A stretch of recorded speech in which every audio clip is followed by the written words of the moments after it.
नमस्कार आदाब, आप देख रहे हैं ऑन रिकॉर्ड मीरा भाईंदर। 20 तारीख को मतदान होना है और इस चुनाव के दौरान एक वीडियो वायरल हो रहा है जिसमें बताया जा रहा है कि 2014 का ये वीडियो है। शिवसेना के सांसद राजन विचारे महाराष्ट्र सदन जो दिल्ली में स्थित है, उस महाराष्ट्र सदन में खाने को लेकर जो उनकी शिकायत थी, उस खाने को लेकर वो इतने गुस्साए हैं कि वो एक मुस्लिम रोजदार जो वहाँ पर कर्मचारी था उसको वो जबरन रोटी खिला रहे हैं। ये वीडियो अचानक इस चुनावी माहौल में आता है और इस वीडियो को देख के लोगों के मन में क्या बात आ रही है, लोग क्या सोचते हैं, आइए हम समझने की कोशिश करते हैं मीरा रोड और नयानगर के निवासी सामाजिक कार्यकर्ता अकरम मेराज से। अकरम भाई, क्या कहेंगे ये जो वीडियो इस वक्त जो स्क्रीन पे चल रहा है, इस वीडियो को इस चुनावी माहौल में जो बाहर आया है, इसे आप कैसा देखते हैं? रमज़ान महीना मुसलमानों का बड़ा पवित्र महीना होता है और उसमें अगर किसी रोज़ेदार को रोज़ा तोड़वा दें तो ये बहुत ही गंभीर बात है। ऐसा होना नहीं चाहिए और एक सांसद होते हुए ऐसा काम किया है तो डेफिनेटली ये मुसलमानों की सेंटिमेंट्स को हट करने वाली बात है। और दूसरी बात, मैं धार्मिक बात से हटकर बात करना चाहता हूँ। कहने के लिए तो बहुत बातें हैं लेकिन सब नहीं कही जाएंगी। ये यहाँ पर 2 टर्म से सांसद हैं राजन विचारे जी। मैं ये जानना चाहता हूँ कि राजन विचारे जी कितनी बार मीरा भाईंदर का दौरा किया, कितने सारे सोशल प्रोग्राम्स में आए, इनको जो निधि मिली, ये निधि इन्होंने कभी मीरा भाईंदर के किसी काम में ली तो हमें बताएं। मीरा भाईंदर वासियों के लिए कभी कुछ काम किया इन्होंने, या मीरा भाईंदर वासियों ने इनको देखा कुछ यहाँ पर काम करते हुए? नहीं। तो राजन विचारे जी इलेक्शन टू इलेक्शन आते हैं, मतलब इनका आने का काम कैसा है कि इलेक्शन टू इलेक्शन।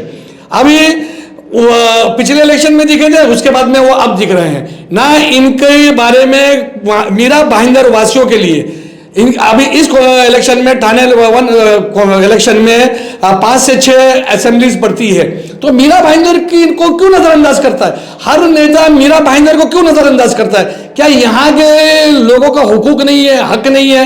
और मेरे भाई जो वर्गला जाते हैं वो दूसरों के कहने पे वर्गला जाते हैं और हिंदू मुस्लिम की बात डिस्कशन नहीं करना चाहिए। बहुत सारे एडमिन हैं जिनको हो सकता है कि उनको मुफाद हो, उनकी कहीं पर किसी लोकल नेता ने स्टॉल वगैरह लगाया हुआ हो, उनसे पूछना चाहिए जब वो अपने व्हाट्सएप ग्रुप के अंदर डालते हैं कि भाई इसको वोट नहीं करो धार्मिक बेसिस के ऊपर, तो उन लोगों को एडमिन से पूछना चाहिए कि आप ये किस लिए बोल रहे हो? हमने तो राजन विचारे को कभी यहाँ पर कुछ काम करते हुए देखा नहीं। और अगर आप इस बोल रहे हो तो पहले ये जानो कि उस एडमिन को जरूर कुछ ना कुछ फायदा हुआ होगा और वो लोकल नेता के साथ में चिपका हुआ होगा। और लोकल नेता को आजकल जो है, यहाँ के लोकल नेता को उनके तो नेता सब खत्म हो गए हैं, तो अब वो क्या करेंगे? उन्होंने दूसरे नेता को अपना नेता बना लिया है, अब उसके साथ में चटक के चल रहे हैं क्योंकि उनको हाथ रखने के लिए कहीं पर भी जगह नहीं है।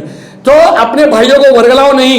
मैं मेरी समाज के लोगों को यह कहता हूं कि धार्मिक इशू के ऊपर बातचीत नहीं करने का, इशू बेस नेता जो होता है, एमपी, एमएलए, कॉर्पोरेटर, इनका काम देखकर और पर्सनैलिटी को जानकर वोट करना चाहिए।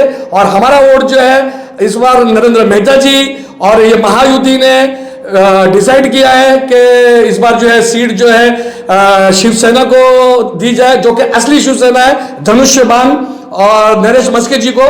तो मेरा वोट नरेश मस्के जी को, मेरे भाइयों का, मेरे दोस्तों का, और जो लोग इस इलाके में, मीरा भाईंदर के इलाके में काम देखना चाहते हैं और काम करवाना चाहते हैं, ये वोट उसके लिए दीजिए। मैं आपके मिसेस से जानना चाहूँगा कि मैडम, आप यहाँ पर 5 साल नगर सेविका रह चुकी है। आपने 5 साल में राजन विचारे जी के कितने कार्य देखे? जब हमारे शहर को कोरोना से जो कि ग्रसित हुआ था हमारा शहर, उस दौरान आपने राजन विचारे को कहाँ पर देखा? उसके बाद में पिछले अगर मैं 3 महीना पीछे आपको ले जाऊँ तो यहाँ पर जो धार्मिक हिंसाएं भड़काने की कोशिश की जा रही थी, तब तो राजन विचारे कहाँ थे? बतौर नगर सेविका आपने राजन विचारे के रोल को कैसे देखा इस मीरा भाईंदर शहर में? साबिर भाई, आपके माध्यम से ये बताना चाहती हूँ मैं कि पिछले 5 साल जो है मैं नगर पालिका जाती रही, पर मैंने कभी भी राजन विचारे जी को वहाँ पे नहीं देखा, किसी मुद्दे को लेकर भी नहीं देखा। एक बार तो कभी दिखते 5 साल में, पर नहीं, मैंने नहीं देखा उनको। और ना ही मैंने सुना कि उन्होंने अपनी निधि जो है, मैंने मेरे कार्यकाल में भी ये नहीं सुना जो अब 7 साल होने को आ रहे हैं कि उन्होंने अपनी निधि का कुछ काम, कुछ पैसे यहाँ पर लगाए हैं या कुछ ये सौंदर्यकरण किया है या किसी भी टाइप का जो है उन्होंने अपनी निधि यूज़ की है, ये मैंने नहीं सुना। और मैं ये चाहती हूँ कि आने वाले 20 तारीख को आप अपना मत ज़रूर दें और ऐसे व्यक्ति को दें जो काम करे आपके लिए, आपके इलाके के लिए और मीरा भाईंदर के लिए। तो मेरी आप लोगों से गुजारिश है कि आप लोग जो है 20 तारीख को धनुष्य बाण पर जो है उसका बटन दबाएं उसके आगे का और नरेश मस्के जी को जिताएं।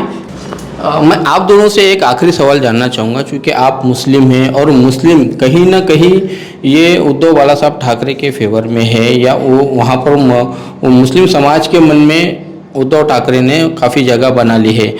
आप लोग नरेश मस्के या शिवसेना को आप वोट करने की अपील कर रहे हैं, तो ये लगता नहीं कि कहीं ना कहीं आप बतौर मुस्लिम होने के नाते मोदी जी के हाथ मजबूत कर रहे हैं? आपका अल्टीमेटली वोट जो है वो मोदी जी को जाएगा। बहुत अच्छा सवाल किया है आपने साबिर भाई, आपको सल्यूट है। बहुत ये सवाल का मैं बहुत बेताबी से इंतजार कर रहा था। शर्म आनी चाहिए उन लोगों को जो उद्धव साहब ठाकरे के साथ में जुड़े हुए हैं, क्योंकि ये एकदम ठंड से बोलते हैं मैंने तोड़ी बाबरी मस्जिद, मेरे एमपी ने जो है रोजेदार का रोजा तोड़वाया, मेरे बाप ने ये कहा कि मुसलमानों को वोट नहीं देना।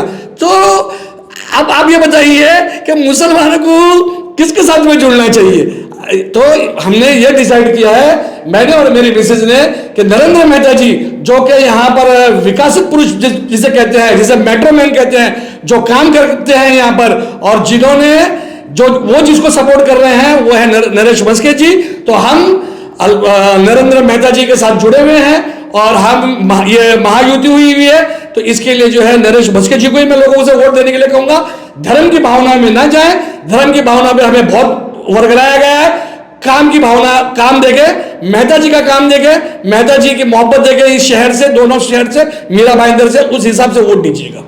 मतलब ये कहा जा सकता है कि आप जो वोट करोगे या आप जिन लोगों को वोट करने की अपील कर रहे हो, तो ये आप नरेंद्र मेहता जो चेहरा है, यहाँ के जो नेता है, उनको देखते हुए, उनके काम को देखते हुए वोट करने की अपील कर रहे हैं, जबकि अल्टीमेटली आपका जो वोट है वो कहीं ना कहीं प्रधानमंत्री नरेंद्र मोदी के फेवर में ही जा रहा है, तो वो आपको गवारा है। बिल्कुल, बहुत एकदम बिल्कुल गवारा है जो है। हम नरेंद्र मेहता जी को देखते हुए, नरेंद्र मेहता जी ने जिसको चुना है वो डेफिनेटली उससे, वो बंदे से डेफिनेटली क्या क्या काम करवाना है ये उनका काम है, वो करवा के लेंगे। और नरेश मस्के जी हमेशा ये विचारे जैसे, राजन विचारे जी जैसे गायब नहीं हो जाएंगे, वुफ एकदम गायब नहीं हो जाएंगे। समझ में आया ना, जो जादूगर कहते हैं ना वुफ गायब, तो ऐसा गायब नहीं हो जाएंगे। 5 साल के बाद में दिखे, फिर 5 साल के बाद में दिखे नरेश मस्के जी। मैं वादा करता हूं कि हर महीने जो है एक दिन जो है यहाँ पे देंगे, जनता दरबार लेंगे और समस्याएं यहाँ की मीरा भाईंदर के लोगों की हल करेंगे। आप कुछ कहना चाहेंगे मैडम आखिर में? मैं सिर्फ इतना कहना चाहती हूँ, बटन दबाएं हंस के और जीत के आएंगे मस्के।